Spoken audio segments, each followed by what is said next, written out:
Morning guys, welcome back to the channel. So this is day 2, so part 2 of the video.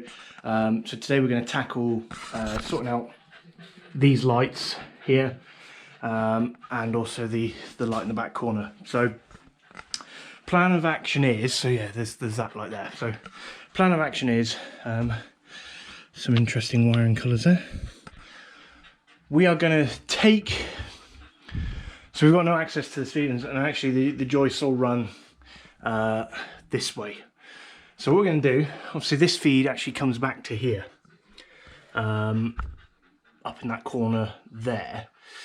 We're going to take it along the conduit, which has got the main earthing for, I think it's the water actually. Yeah, it is the water. We're going to run trunking down here to here. We're then going to take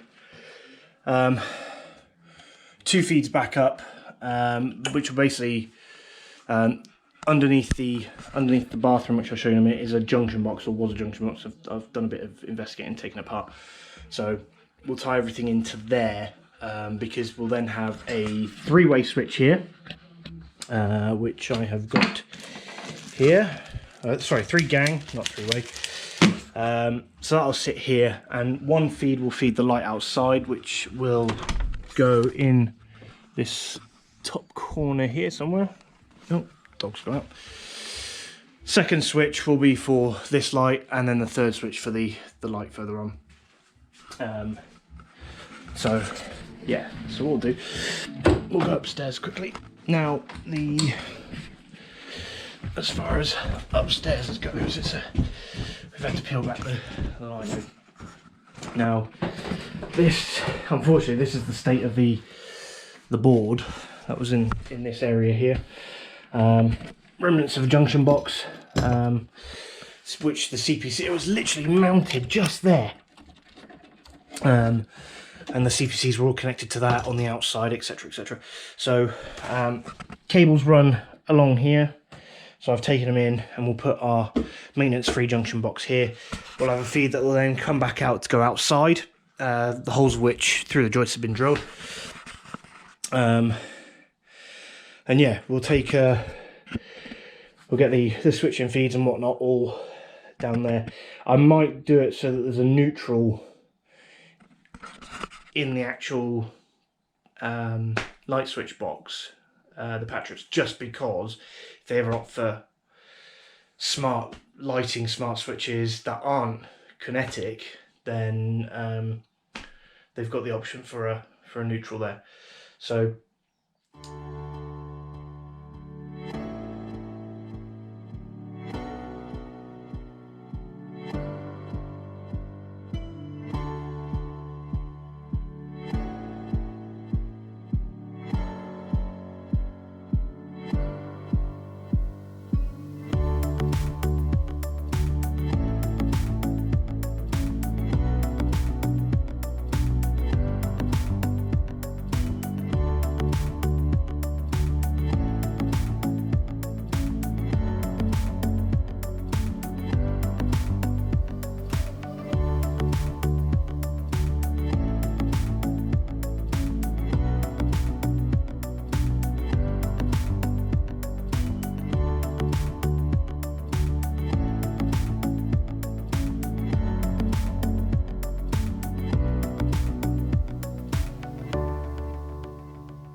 guys, so cable's now in over there, ready to go.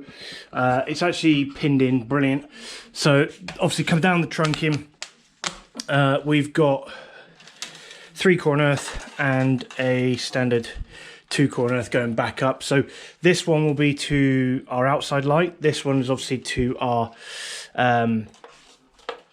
light down here, and then we've got live, switch live, which will go for this light here, and then we've got this one which will be our neutral. So in the event that the client ever wants to do smart lighting, smart switching without kinetic, so if it's not using the kinetic stuff, then obviously the neutrals will be here as well.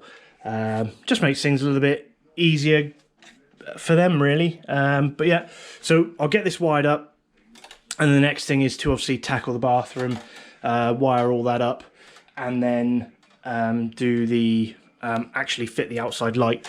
So yeah, we're going to crack on. Just as a matter of note, I always use, I know some people prefer sleeving, I tend to use a bit of tape, primarily because, you know, if you're working on something, sleeving can fall off. Everyone's got a personal preference. Yeah, so I'll be putting some tape on here just to notify that's obviously a switch live, and then that will obviously, because we're deneutralizing black as being a neutral, the grey in my 3-core and CPC will actually be taped blue for our neutrals. So yeah, I'll stick you back on the time lapse and just get this wired up.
Right guys, so that's upstairs done. All the wiring's now in maintenance free boxes. We've got 2 there. So one's the main for 3-core and earth, or 3-core and CPC, which feed in that light, and also we've got a loop in, loop out on there as well for some of the lights. Another feed from downstairs switch goes to that maintenance free box, and then cable runs outside. So we're going to tackle that now. The floor, the client's got a new bit of wood, so we're going to replace that as well, because it's just rotting away. So I just got to take that out, but it's probably nailed in. If I can remove it, I can then slide the new piece under, and then obviously that will make that a much firmer job. So yeah, we'll get the outside sorted, and then come and tackle the rest of the floor in here. Catch you in a bit. Right guys, apologies for the lack of filming on this one. It was just, I wanted to get it done and dusted really. So bathroom, just need to replace the floor, so going to do that next. Obviously you saw the loft lights yesterday, etc., and the power replacement board. So we've now got in a 3-gang switch. So first one does the outside light, those two do the dining room lights, which they wanted on, they wanted to keep as individual lights, and then this one for the 2 spots in this kind of snug area. Just take you outside. So the only thing I've got to come back and do, which I've got some additional work coming up, we're putting an extractor fan up there, but I forgot my cleats. So what I'm probably going to do is actually get some of the linen clips, the metal ones, drill them in, and then so actually I do want to try those. I don't know if you saw GSH or eFix Live's post the other day on Instagram, showing 2 installations. One on the left appeared to have no clips, and the one on the right had the usual cleats. So I'm actually going to get some of the linen clips and then use them on it's just 20mm conduit, which I've fed through, bent, and then obviously connected to the whisker box. Bracket, I wanted obviously a bracket to go either side, but I couldn't find one. They do the opposite, so corner brackets like that, but not L shape. So we're on there, customer's fine with it. Obviously that is to then obviously look into the garden, and obviously it's not very bright. It is bright, it's just not very bright in the daylight, obviously. So I'm not going to hang around till night time just to record it for you. So that's it for today. I might take a couple of pictures of the floor when it's done and just add them to the end, but please remember to like and subscribe to the channel, and we'll catch you again soon. Cheers.